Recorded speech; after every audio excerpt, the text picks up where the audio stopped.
땅을 고쳐 주소서라는 제목으로 말씀을 드리고자 합니다.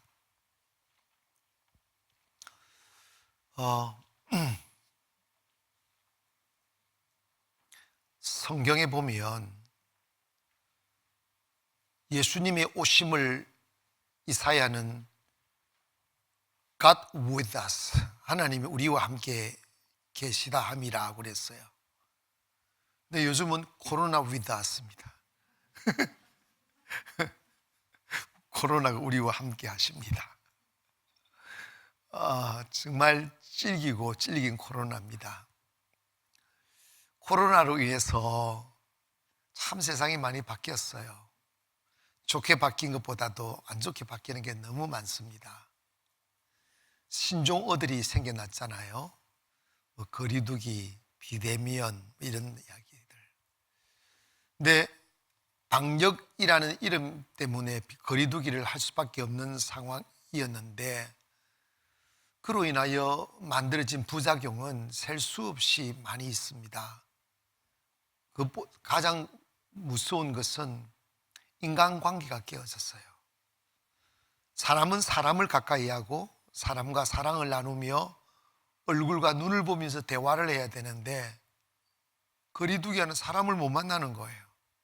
그래서 마스크 쓰고 보고 이러다 보니까 반작용적인 부작용이 뭐냐면 사람들이 외로움에 빠지게 되고 우울증에 빠지게 되고 코로나 때문에 이비인후과, 소아과, 내과 이런 데는 병원이 안 되는데 정신과가 막 늘었다는 거예요.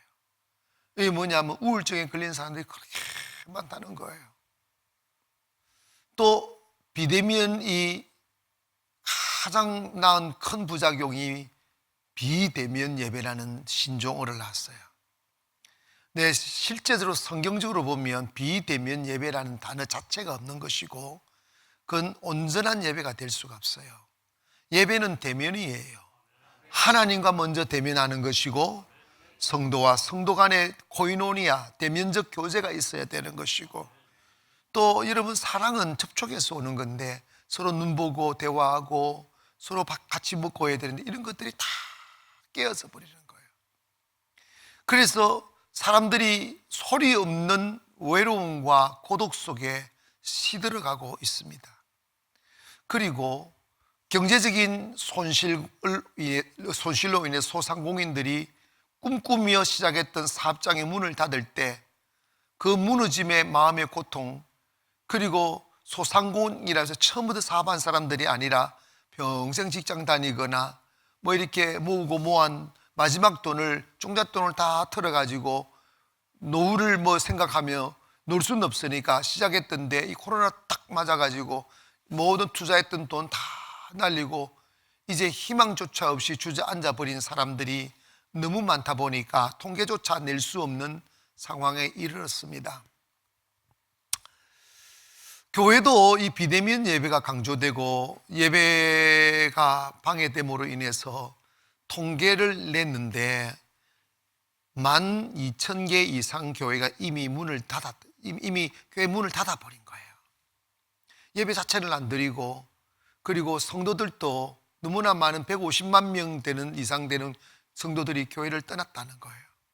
왜냐하면 이 사회가 정말 이렇게 코로나의 책임을 처음에는 교회에게 돌리는 그런 분위기들이 많다 보니까 교회 다닌다는 사실이 부끄럽게 여기게 만들어버린 거예요. 그 결과 많은 교회들이 피해를 입고 있습니다. 피해 입지 않는 교회가 없겠죠. 우리 교회도 정말 대한민국 어느 교회보다 열심히 예배를 드렸습니다만은 그래도 막 공무원들이나 공기업에 다니시는 분들이나 이런 분들은 정부로부터 압박을 받다 보니까 교회를 못 나오시는 거예요. 그래서 영상 예배를 이렇게 드리시고 이러는데 사실 영상 예배가 제대로 된 예배가 될 수가 없습니다. 그냥 이렇게 한 번 더 듣고 은혜 받는 것은 가능하겠지만 공예배처럼 그런 효과를 누리는 예배가 전혀 못 돼요. 저도 한번 해보니까 앉았다가 딴짓하고 있더라고. 물 먹고 싶으면 물 물어 가고 이 시간에 물 물어 가실 수 있겠어요? 그리고 이렇게 전화 받아 샀고 그러니까 점점 영성이 있게 시들어가는 거죠. 결과적으로 사회가 황폐해졌어요. 사람들이 우울증에 빠지고 행복하지 않아요. 세상이 너무 살기 힘들어져 버린 거죠. 근데 오늘 본문 말씀의 배경은 뭐냐면, 솔로몬이 하나님의 성전을 짓고 난 뒤에 봉헌식을 하고 나니까 하나님이 솔로몬에게 말씀하신 내용이 오늘 본문의 말씀이에요. 여기에 왜 하나님이 전염병과 가뭄과 그리고 병충해를 주시는지에 대해 설명을 하고, 그러면 이 하나님의 재앙이 임한 이 땅을 어떻게 고칠 수 있는가 답도 이야기합니다. 여러분, 사실 뭐 잘못한 거 진짜 많죠. 불공정하게 한 거 진짜 많지만 이 정부가 그 의학계와 함께 손잡고 코로나를 퇴치시키려고 무단히 노력하고 밤잠 자지 못하고 한 거 누가 모르겠어요. 그런데 문제는 뭐냐? 사라지지 않는다는 거예요. 사라지지 않는가? 그렇게 막 없애보려고 별짓을 다 했잖아요. 요즘은 확진자가 더 많아요. 백신 맞으면 끝날 줄 알고 우리 열심히 백신 맞았어요. 그런데 여러분, 이걸 알아야 됩니다. 자연재해, 그러니까 가뭄이라든지 병충해라든지 전염병은 인간의 힘으로 못 막아내요. 하나님이 주시는 것이고 하나님이 끝내주셔야 돼요. 근데 성경에 돌아가야 됩니다. 성경에 그 답이 있어요. 여러분, 이때는 기도해야 돼요. 겸손해야 된다고. 인간이 하나님 앞에서 가장 위험한 상태가 언제냐면 완악할 때입니다. 완악할 때. 정치인들만 완악한 게 아니고, 성경 딱 보면 하나님이 재앙을 내리시거나 축복을 내리실 때 세상 전체를 보고 판단하고 결론을 내리지 않아요. 하나님의 백성들의 모습을 보고 축복할지 재앙을 내릴지 결정한다는 거예요. 오늘 본문 다 나와요. 초대교회 보십시오. 지금보다 10배, 100배 더 심한 핍박과 고통 속에서 복음이 시작되었지만 그들이 살아있으니까 불같이 일어났다고요. 예수님이 말씀하셨잖아요. 너희는 세상의 소금이다. 소금이 맛을 잃어버리면 밖에 버리워지나니 사람들이 그것을 발로 밟는다는 거야. 지금 교회가 세상에 밟혔어요. 왜 그러신 줄 아십니까? 결론 딱 하나입니다. 맛을 잃어버리기 때문에. 교회에 여러분 생각하면 지금 대한민국 교회에 교회 본질이 살아있는 교회 있습니까? 정말 이 위기 때 정말 살아있다면 더 기도하고 더 예배해야 되는데 왜 문거를 잠그느냐고요. 옛날에 초대 교회들은 예배 못 드리다가 잡히면 죽으니까 숨어서 예배 드렸잖아. 불 가운데서 예배를 드렸고, 오늘 성경 말씀에도 하나님이 전염병에서 지켜주신다고 하셨어. 그런데 목사님들이 겁을 먹고 스스로 안 나와버리면 뭐 예수 믿는 사람이에요. 믿음의 본질을 상실한 거죠. 이 땅이 너무 황무한 거예요. 그런데 시편 91편 5절 이하에 너는 밤에 찾아오는 공포와 낮에 날아드는 화살과 어두울 때 퍼지는 전염병과 밝을 때 닥쳐오는 재앙을 두려워하지 아니하리로다. 아멘. 전염병도 재앙도 두려워하지 않는다는 거예요. 1000명이 내 왼쪽에서 10,000명이 내 오른쪽에서 엎드려지나 1000명 10,000명이 쓰러져, 병 걸려 쓰러지고 전염병 걸려 쓰러진다 할지라도 이 재앙이 내게 가까이 하지 못하리로다. 믿어지면 아멘 합시다. 믿어야지. 오직 너는 똑똑히 보리니 악인들의 보응을 내가 보리로다. 내가 말하기를 여호와는 나의 피난처시라 하고 지존자를 그의 거처로 삼음으로 화가 내게 미치지 못하며 재앙이 내 장막에 가까이 오지 못하리라. 저는 코로나로 인하여 무너진 교회도지만 일반 오래된 교회들도 다 축소하고 문 닫고 뭐 별짓 다 하지만 제가 생각했어요. 이건 아니다. 이럴수록 더 전진해야 된다. 이럴수록 할 일 해야 된다. 그러면서 우리 새성정건축 시작했어요. 지금 잘하고 있어요. 여러 가지 하지만 하나님 역사할 겁니다. 어려울 때 가야 돼요. 하나님 살아계심을 보여야 돼요. 회복됩니다. 회복됩니다. 그 회복되기 위해서 하나님이 뭐라면 악한 길에서 떠나라는 거예요. 오늘 보면 역대하 7장 13절 보니까 홍내가 하늘의 문을 닫고 비를 내리지 아니하거나, 이거는 가뭄이 오거나 이 말입니다. 혹 메뚜기들에게 토산을 먹게 하거나, 이거는 뭐 병충해가 왔다는 거예요. 혹 전염병이 내 백성 가운데 유행하게 될 때, 지금 전염병이 퍼질 때 유행하게 될 때, 이 말씀 잘 들어서, 내 이름으로 일컫는 내 백성이 그들의 악한 길에서 떠나 스스로 낮추고 기도하면, 내 얼굴을 찾으면 내가 하늘에서 듣고 그들의 죄를 사고 그들의 땅을 고치리라. 지금 하나님 대한민국 땅을 고쳐주셔야 돼요. 그런데 여러분, 우리는 세상 사람들이 악해서 그래, 정치인들이 악해서 이렇게 됐어, 아니에요. 하나님의 판단은 세상 사람들에게 관심 없어요. 한 내 백성, 교회와 성도들의 모습이 타락할 때 재앙을 주신다는 거예요. 여러분, 지금 한국교회 우리 그리스도인들 성경에서 너무 빗나가 있어요. 너무너무 타락했어요. 교회 안에 하나님의 말씀이 왕노릇하지 않아요. 언젠가부터 예수님이 그토록 싫어했던 유대교 안에 있었던 전통과 전례, 교회를 유지하게 인간이 만드는 전통을 하나님의 말씀보다 더 위에 있게 했습니다. 그 결과 이스라엘 망했습니다. 요즘 대한민국이 똑 닮았어요. 기가 막힐 일들이 많습니다. 여러분, 내 백성이 죽기로 돌아오면, 그리고 내 백성이 악한 길을 떠나면 내가 이 땅을 고친다는 거지. 이 말씀 뭡니까? 자복하고 회개하라는 거예요. 돌아서라는 거예요. 저는 우리 가나안을 개척해 놓고 정말 전통교회들이 버려야 될 것을 내가 알고 있는 한 다 버렸어요. 그래서 우리 이렇게 행복해지는 거예요. 교회는 전통 위에 서는 것이 아니라 하나님 말씀 위에 서면 행복해요. 잘 되게 돼, 회복이 돼. 그래서 살아있는 교회 오면 다 살잖아. 이해가시면 아멘. 그리고 하나님 축복이 있는 장소 오면 축복을 받잖아요. 다 잘 되게 돼 있다니까. 악을 버려야 돼요. 악을 버려야 돼요. 주님의 영광을 위하여 자기 기득권 버려야 되고, 어떻게 하면 주님이 기뻐하실까?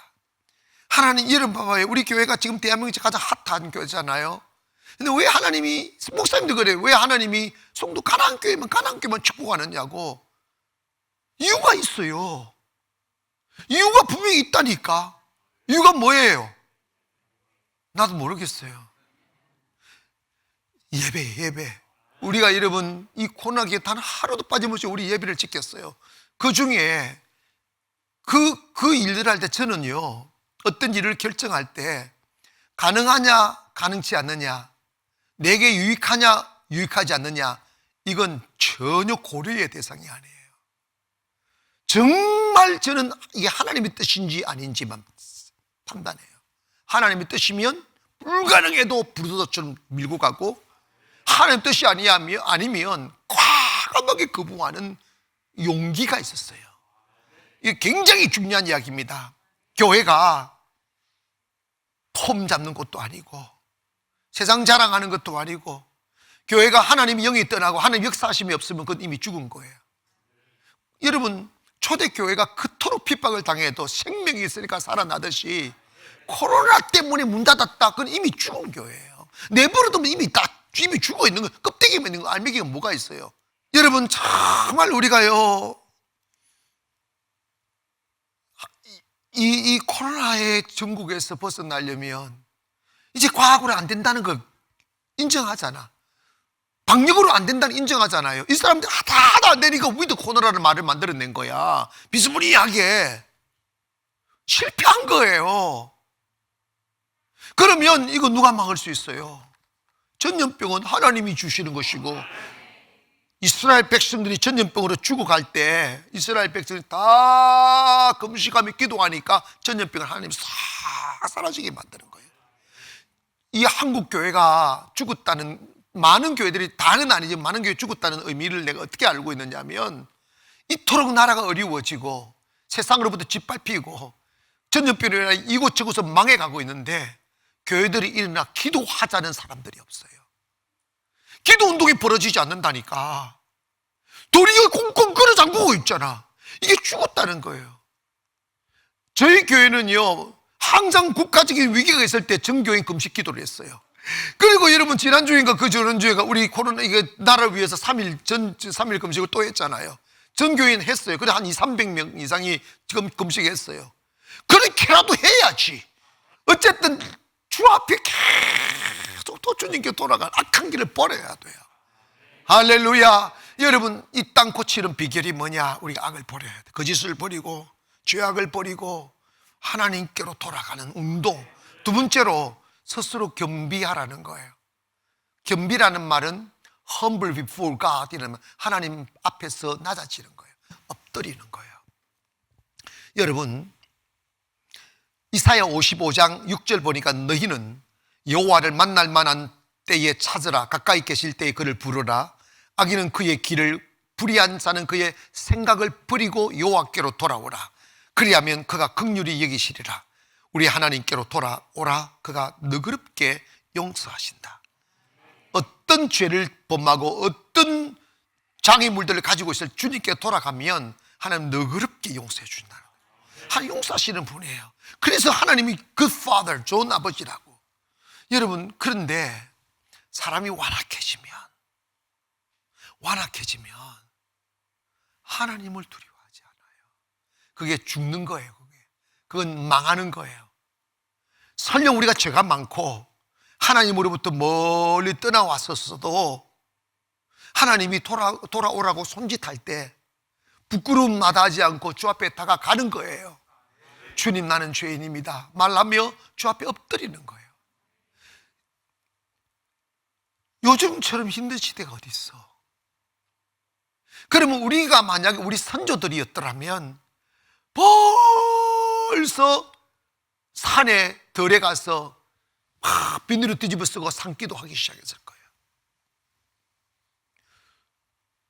여러분, 예루살렘을 바라보면서 예수님이 이런 말씀하세요. 완악한 예루살렘. 유대인들을 딱 보면 진짜 완악해요. 딱 우리나라 사람들하고 닮은 게 너무 많아요. 예루살렘아, 내가 암탉의 병아리를 품듯이 너를 품으려고 몇 번이나 했느냐. 그러나 너희들이 원치 않았다. 그리고 내가 전하는 이 복음을 두로와 시돈에서 전했더라면 이미 죄를 뒤집어 씌고 회개했을 거라고 합니다. 이게 뭐냐면 예루살렘 백성들에게 하나님의 복음을 전해도 완악하게 받아들이지 않고 교만하고 거부하더라는 거예요. 두로와 시돈은 가장 죄악이 범람하는 나라를 상징하는데, 그래서도 그들이 복음을 들으면 회개하고 올 거란다. 대한민국 교회의 완악함을 버려야 됩니다. 성도들 완악함을 버려야 됩니다.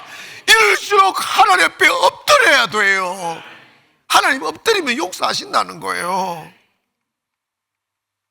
나라에 가뭄이 들고 경제가 무너지고 주변의 가족들과 친지들과 이웃들이 우울증에 빠지고 그 삶을 이기지 못하여 죽음을 선택하려고 높은 데 뛰어내리려고 하고, 이런 현실을 우리가 바라보면서도 얼마나 더 큰 고난이 와야, 얼마나 더 큰 고통이 와야 무너질지 여전히 뻣뻣한 몸을 가지고 하나님 엎드리지 않는 거예요.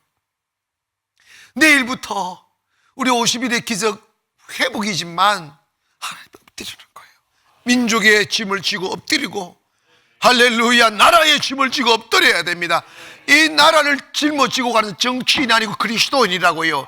내 백성, 하나님은 어디까지나 내 백성입니다. 하나님의 교회와 하나님의 성도들의 모습을 보고 재앙을 내리실 건지 축복을 내리실 건지 결정한다는 겁니다. 우리는 기도해야 됩니다. 빨리 이 코로나의 저주가 떠나가도록 하나님만이 끝내주실 수 있어요. 사막을 걷다가 큰 회리 바람을 만나면 살 수 있는 길은 딱 하나랍니다. 엎드리는 거예요. 서 있다면 몰입바람에 확 밀려서 떨어 죽는다는 거죠. 엎드리는 거예요. 환란의 태풍이 불었어요. 우리 이때 뻣뻣해져서 완악함을 보이지 말고 주님 앞에 엎드리기를 원합니다. 엎드려 기도해야 돼요.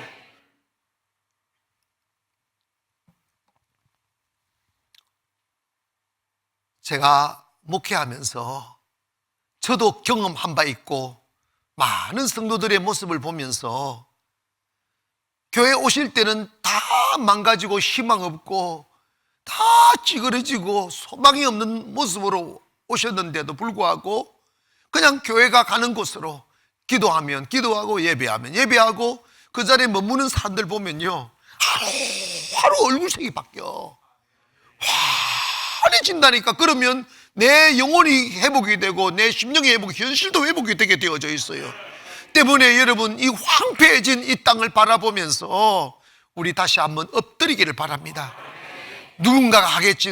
여러분이 나서서 주를 위해 예배하기를 원하고 나서서 나라 위해 예배하다 보면 하나님이 고쳐주신다는 거예요.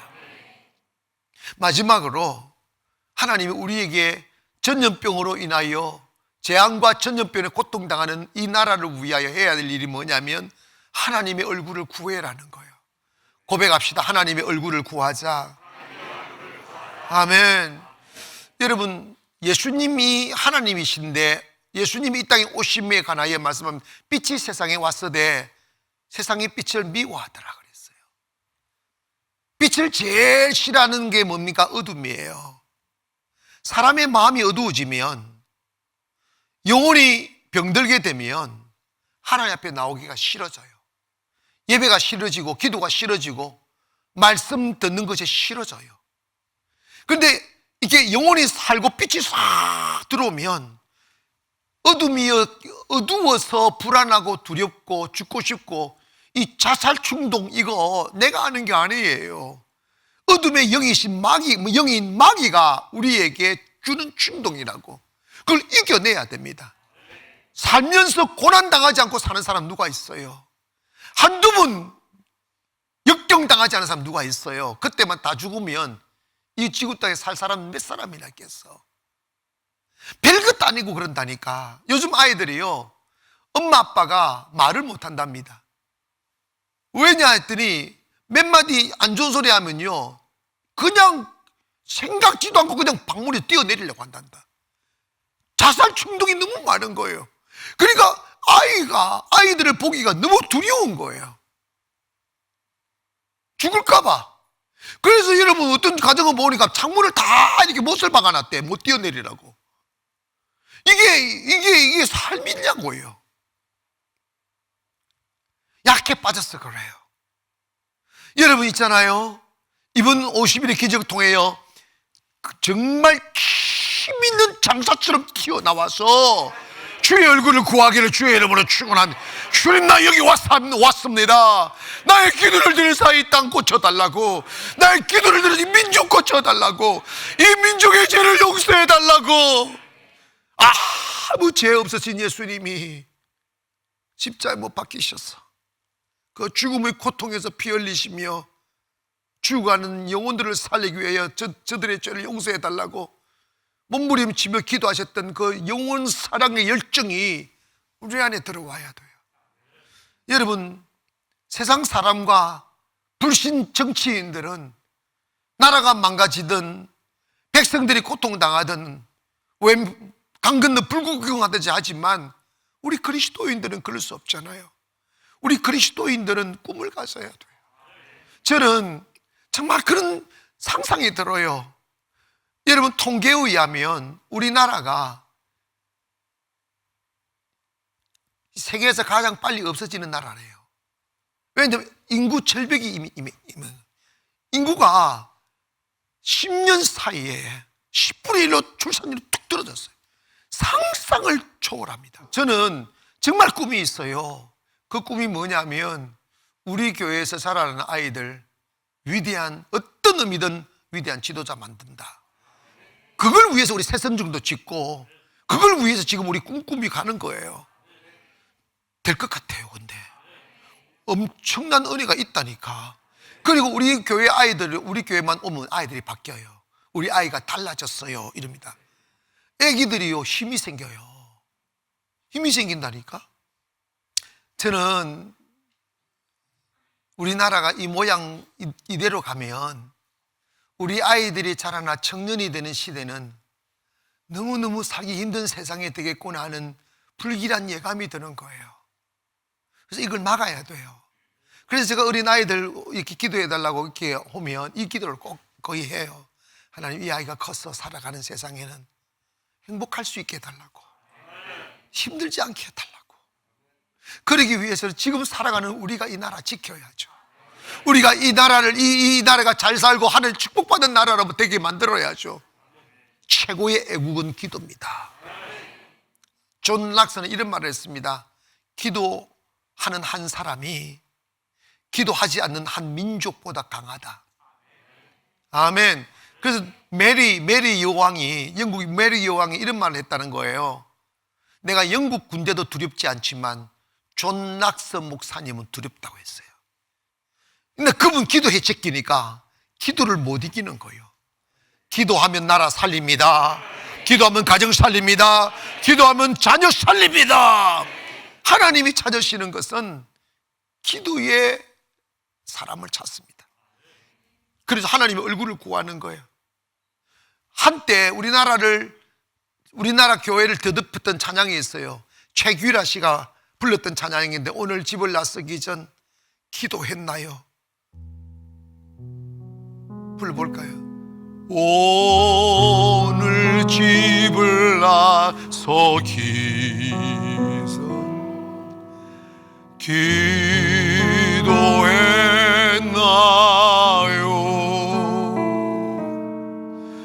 오늘 받을 은총 위에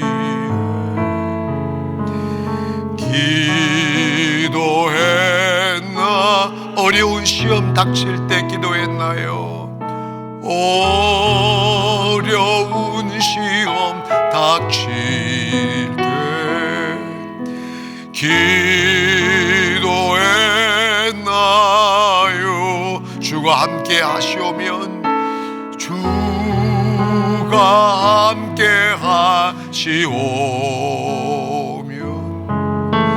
능히 이기리. 기도는 우리의 안식, 기도는 우리의 안식, 빛으로 인도하리. 앞이 캄캄할 때 기도 잊지 마. 우리 가슴 활짝 열고, 기도는 우리의 안식, 기도는 우리 안식, 빛으로 인도하리.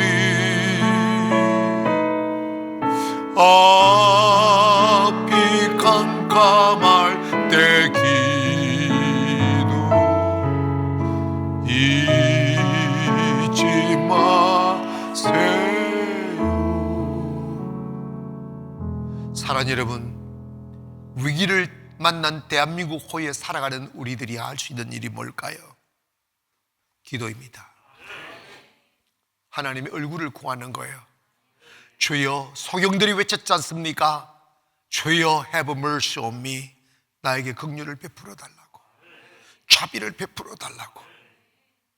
내일부터 시작되는 50일의 기적 함께 오셔서 주 앞에 기도하십시오. 기도하는 가정 망하지 않고, 기도하는 사람이 타고 있는 배 침몰하지 않습니다. 기도하는 백성이 있는 나라 망하지 않습니다.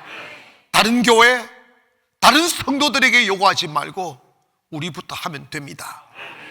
그러면 하나님이 결국은 기도하는 교회, 기도하는 사람들을 세상의 주역으로 삼는 거예요. 저희 교회가 송도에서 제일 후발주자예요. 그리고 가장 월세로 시작한 교회지만 이렇게 된 것은 뭘까요? 예배, 매일 예배하고 매일 기도하고. 지금 우리 가나안이 대한민국의 희망의 아이콘이라고 그러잖아요. 하나님 역사하시는 거예요. 기도가 이깁니다. 할렐루야. 기도가 이깁니다. 아무쪼록 이 코로나로 인하여 움츠리고 무너지고 깨어진 가정과 대한민국을 바라보면서 우리가 할 수 있는 최고의 행위는 함께 모여 기도하는 거예요. 내일부터 그 어떤 제약도 없으니까 그냥 다 오셔서 하나님을 하늘이 흔들리게 우리 기도하기를 원하고, 그 기도를 통하여 기적을 맛보는 저와 여러분 되기를 주의 이름으로 축원합니다. 기도하겠습니다. 거룩하신 아버지 하나님 감사합니다.